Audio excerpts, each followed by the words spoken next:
Hello, everybody. This is GW. Just getting started here. Going to have a real quick discussion on national politics again. This is the one that's going to be after debate number two. Debate number one, you might remember, was Biden versus Trump. It didn't end well for Biden. And debate number two, yeah, well, was Trump versus Harris. And it didn't really end very well for Trump, at least in my opinion, and the opinion of a whole bunch of folks around the country. But the diehards for Trump say that he did fine, and of course he said that he did a wonderful job on the thing, and the fact that he was probably not being totally truthful there should not surprise anyone. But so what happened with the debate? What goes on with these debates? I mean the the preparation that people have to go through for this. I mean, you take a look at this and you go, my gosh, I mean, the numbers that they're getting thrown, the statistics that they're getting thrown so that they can answer quickly and be truthful and honest and show how smart they are and how aware of the different policy issues and the different activities that are going on and all the things going on throughout the government, which, by the way, if you haven't thought about that, is a lot. I mean, it's truly a lot. So you got to give these people credit, as they do that. Now, I understand that the debate preparation this time between Trump and between Harris was significantly different. Harris was more of the traditional. Let's just load me up with as much as I can carry, and we'll hope for the best on what comes out. And Trump, on the other hand, I believe he used the word, "I have been training my entire life for debates." Well, he might want to go back and think about some of that training and see if there's some other ways he could go about it, because he didn't come across as the most aware person in the world. One of the people that I saw who was being interviewed afterwards, who was one of his diehard fans, and their response to his activities was, he just can't help himself. Well, that's an interesting thing to say. A presidential candidate, a man that wants to be the president of the United States again, just can't help himself.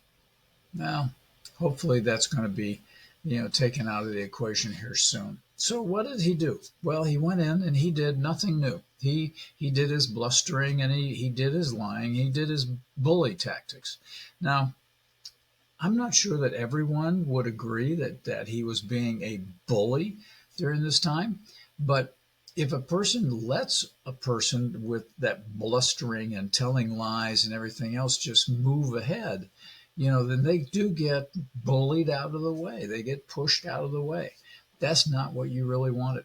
So what did you have going against that? Well, Harris went in there, and I guess coolness would be a word that I would describe that. She was very self-aware of who she was, where she was, and the role that was expected of her in that particular time frame.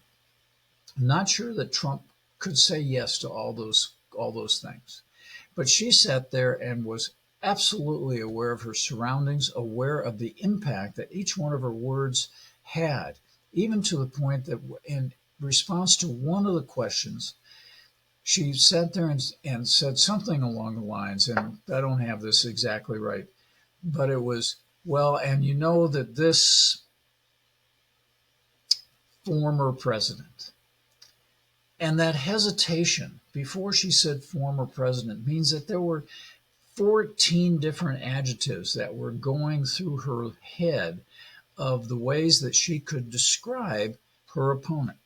And she ended up with former president, which shows a lot of class and, in my mind, a lot of dignity. So, what does that mean? Is it going to change any minds? Well, no. Yeah, well, maybe. Probably a few. How's that for a nice wishy-washy answer? But the fact is that if you're a die-hard Trump supporter, it's not going to change your mind. If you're a die-hard Democratic Harris supporter, it's not going to change your mind.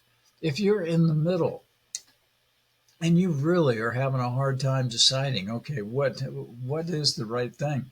If I do this, this says that this will work better for my pocketbook. If I do this, they say that will work better for my pocketbook. And these things will work better for the healthcare for the country. These things will help better in the immigration policies for the country. Which one is right? So if you're one of those in the middle that really are having a hard time deciding, then your reaction to these two very, very different candidates, well, your reaction to that debate, will go a long ways in deciding it. Now, the other thing that might go a long ways in deciding it, and this, I'm not sure that this is a good thing, but Taylor Swift came out in support of Kamala Harris.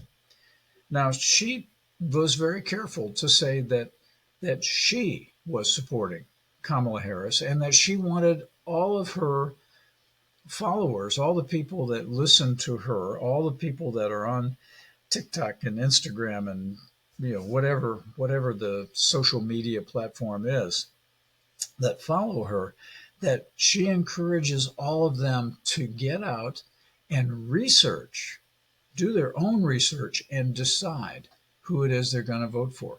And I think that might have been the best thing said on that entire sequence of events. Neither candidate should really complain about someone who says, go out, do your research, find out what it is that I stand for, and see if you agree that I would be the best person for this office. And if they do that and they have good research and they make a sound decision, then whichever way this ends up, everybody should be able to live with their vote because they decided based on decisions that they made for themselves, not ones that other people forced down their throat, but ones that they made for themselves to research and decide. So that's kind of a catchphrase, I think, that could be a lot of things that could be said for between now and the first Tuesday in November, which is research and decide. Now, I hope you come up with the candidate that I personally support, and I'm sure that the other candidate hopes you come up with the candidate that they support. But either way, make sure that you do that research and decide it on your own. So remember, I'm GW. I'm happy to be here today. Please link down below, follow, subscribe, do whatever it is you got to do. Really do enjoy doing this. Hope this made some sense. This again, mid-September 2024 national politics.